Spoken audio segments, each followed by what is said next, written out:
कि अगर आपके ऊपर झूठे आरोप लगे हैं तो टूटो मत। और उनके परिवार से भी कहना चाहूंगा कि बच्चे को छोड़ो मत, साथ दो। इसमें कौन लोग बेनकाब हुए? वर्ल्ड चैंपियन, ओलंपिक मेडलिस्ट बेनकाब हुए।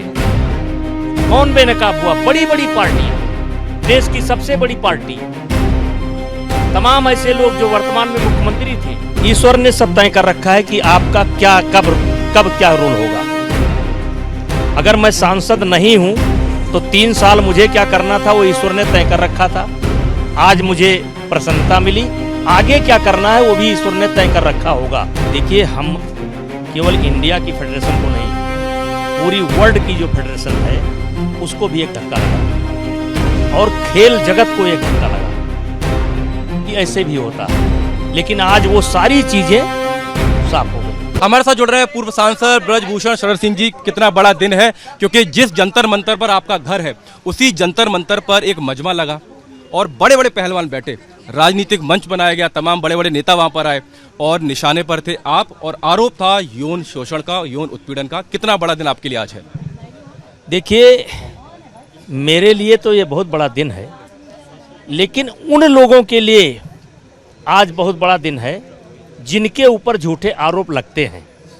तो मैं कहना चाहूँगा कि अगर आपके ऊपर झूठे आरोप लगे हैं तो टूटो मत। और उनके परिवार से भी कहना चाहूँगा कि बच्चे को छोड़ो मत, साथ दो। आज देखो इसमें कौन लोग बेनकाब हुए? वर्ल्ड चैंपियन, ओलंपिक मेडलिस्ट बेनकाब हुए।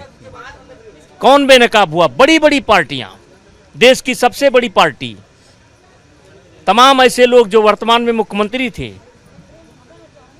तो ये मेरा केस उन लोगों के लिए एक उदाहरण बनेगा और संबल प्रदान करेगा जिनके ऊपर झूठे आरोप लगते हैं। आपको नहीं लगता कि 3-3.5 साल हो गए इस पूरे मामले को और अब आप सांसद से पूर्व सांसद हो गए हैं, आपका बेटा जरूर सांसद है और इसीलिए एक लगता है कि डेंट लगा, कितनी अच्छी छवि रही हो लेकिन डेंट तो आपके ऊपर लगा, इस बात को मानते हैं? नहीं, देखिए, हम ईश्वर को मानते हैं। ईश्वर ने सब तय कर रखा है कि आपका क्या कब क्या रोल होगा। अगर मैं सांसद नहीं हूं तो 3 साल मुझे क्या करना था वो ईश्वर ने तय कर रखा था। आज मुझे प्रसन्नता मिली, आगे क्या करना है वो भी ईश्वर ने तय कर रखा होगा।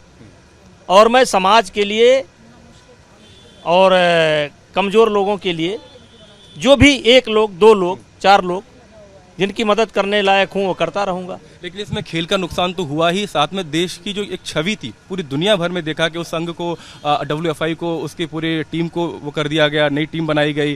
तो आपको लगता नहीं देश की छवि भी तो धूमिल हुई है? देखिए, हम केवल इंडिया की फेडरेशन को नहीं, पूरी वर्ल्ड की जो फेडरेशन है उसको भी एक धक्का लगा और खेल जगत को एक धक्का लगा कि ऐसे भी होता है। लेकिन आज वो सारी चीज़ें साफ हो गई, सारी चीज़ें साफ हो गई। और तमाम खेलों में मैं देखता हूं कि बड़े झटके के साथ लोग कोच के ऊपर आरोप लगा देते हैं, फेडरेशन पर आरोप लगा देते हैं और लोग सत्य मान बैठते हैं।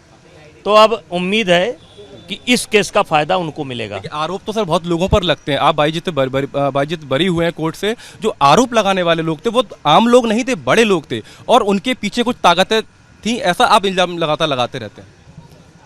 देखिए, उनकी छवि बहुत खराब हुई है।